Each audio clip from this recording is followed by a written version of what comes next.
৭২ সংবিধান এটা আগে থেকে ক্রিটিক্যালি দেখছেন। ৭২ সংবিধান যখন প্রণীত হয়েছে তখন থেকে এটা বিভিন্ন রাজনৈতিক দল এটা ক্রিটিক্যালি দেখেছে।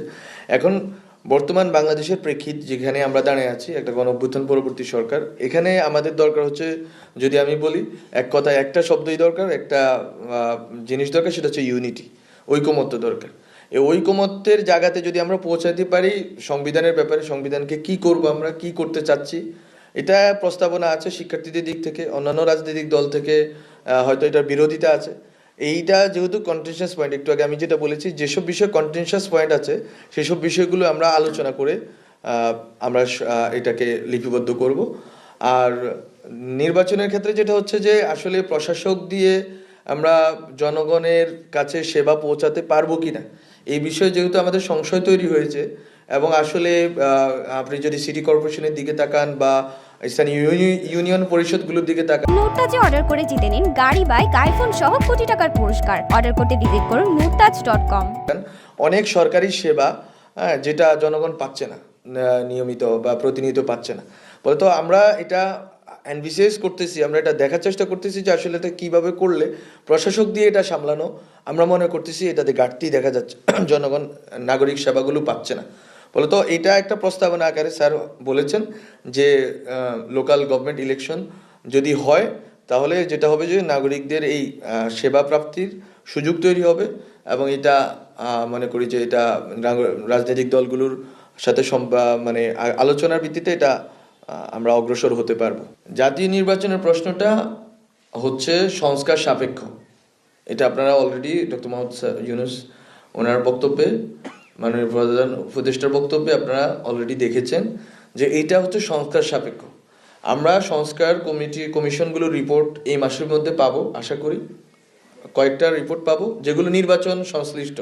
যে প্রথম যে 6টি কমিশন হয়েছিল, ওই 6টি কমিশন মূলত নির্বাচন সংশ্লিষ্ট কমিশন, নির্বাচনের সাথে সম্পৃক্ত, যেমন দুর্নীতির বিষয় আছে, পুলিশ প্রশাসন মানে সিভিল অ্যাডমিনিস্ট্রেশন, তারপর হচ্ছে আরও যেসব বিষয় আছে, judiciary and constitution and election commission.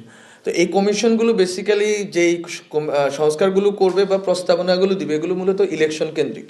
সুতরাং আপনি দেখতে পাচ্ছেন যে এই মাসে বা যে সময়সীমা আছে, ওনারা যখন এই প্রস্তাবনাগুলো দিবেন, এগুলো নিয়ে তো আমরা আগেই বলেছি যে রাজনৈতিক দলগুলোর সাথে আমরা একটা কনসালটেশনে ঢুকবো, প্রসেসে ঢুকবো, এবং অন্যান্য স্টেক হোল্ডারদের সাথে কনসালটেশন প্রসেসে ঢুকার পর আমরা আসলে ঠিক করব, রাজনৈতিক দলগুলো ঠিক করবে যে কতটা সংস্কার আমরা করতে চাই এই রাষ্ট্রের।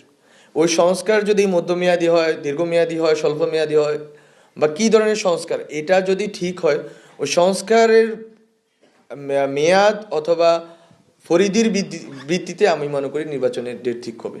সুতরাং এটা আজকালকের মধ্যেই ঠিক হওয়াটা আমি মনে করি না এটা যৌক্তিক হবে, বরং সংস্কার কমিশনগুলোর রিপোর্ট যখন হবে এবং এটার ভিত্তিতে যখন রাজনৈতিক দলগুলোর সাথে কনসালটেশন হবে, তখন এটা স্পষ্ট হবে। পুলিশের যে ভূমিকা জানেন যে গণঅভ্যুত্থানের ক্ষেত্রে পুলিশের একটা ভূমিকা ছিল, পুলিশ ব্রুটালিটি করেছে এবং অনেক নিরপরাধ এবং নিরস্ত্র ছাত্রদের উপর গুলি চালিয়েছে, এটা ইস্টাবলিশড।